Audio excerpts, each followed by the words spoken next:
So today we're going to talk about books you need to read this summer.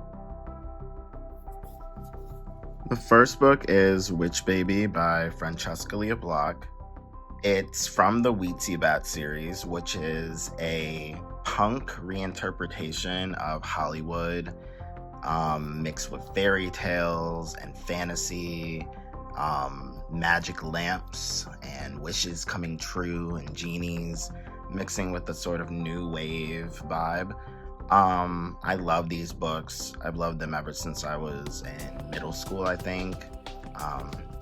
You can see I put my name in there a long time ago.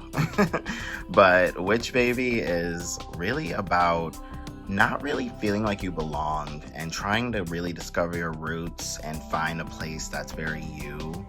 But, in a way, finding out that you had everything before. And I mean, it's just a great fable. It's just beautiful. And I feel like Francesca Lia Block is one of the best writers of today. She just has such an amazing mind and really brought magical realism to an American 20th, 21st century level. So yeah, this is one of my favorites. You gotta read it. The next one is Endless Waltz, which is a manga adaptation from the anime Gundam Wing. I love Gundam Wing. I've watched the show for decades at this point. But particularly I love manga because you can just get immersed in the pictures, you can get immersed in the action. It's, just like how we would in American comics, but it's just something about the way the stories are told. And particularly Gundam Wing has such an interesting vibe. It's very much about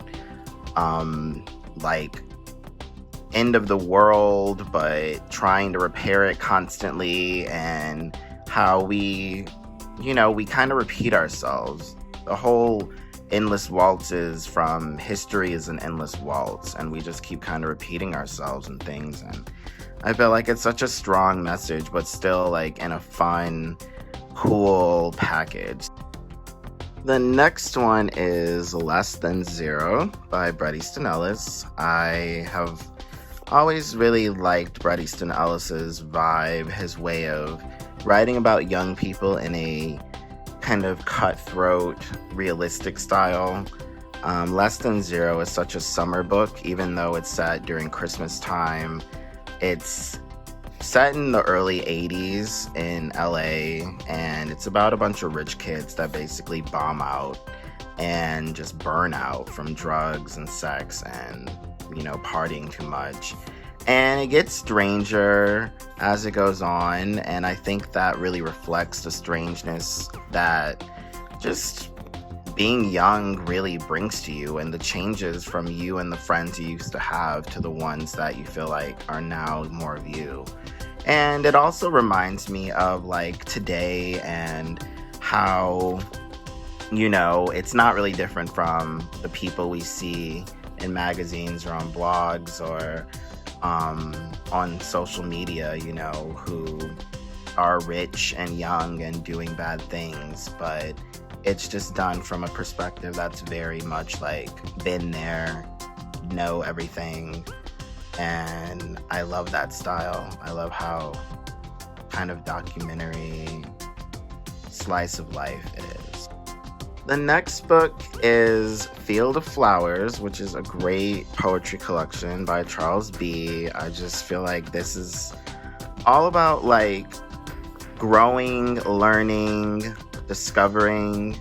It's very sensual, it's very passionate, it's very personal and intimate, and I feel like it's the kind of thing you want to lay around on a warm afternoon outside and just let the sun hit you a little bit while you drift into this beautiful world of just, heart-wrenching, soul-bearing poetry that will take you away and just hit something deep inside. And I think that's what I love most about this collection. It's that it just hits you someplace you never thought it would hit you, and you realize that you kind of wanted that. And then we have Lord's Dome by Edie E. Bell. This is a very unique, intriguing, pulpy kind of fantasy. Very different from a lot of other ones that I usually have come across. It feels really modern, contemporary. It feels very fresh and different. It's really about people trying to discover the truth about the world that they live in, and all of the secrets and the intrigue and craziness that they discover. I mean, it's very interesting, very fascinating. It's got its own language. The characters feel like they're bursting out of the pages. It's kind of like you want to be in this world, or at least you want to see it. You know, you feel like you're there kind of book. And I love those kind of fantasy books that just really immerse so well into the worlds that they create that you feel like you're there too. And then we have Bright Young People by DJ Taylor. This is about a group of socialites during the 1920s and 30s who really wreaked havoc on London.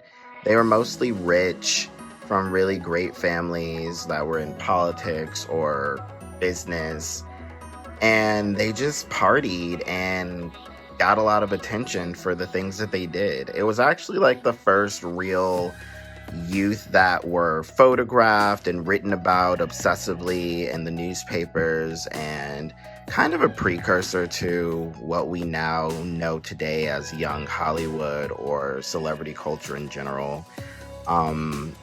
It really makes you want to get up and go out, honestly. Like, that's one of the reasons why I really think this is a great summer book, because it inspires you to want to have fun and to do things and to just taste life.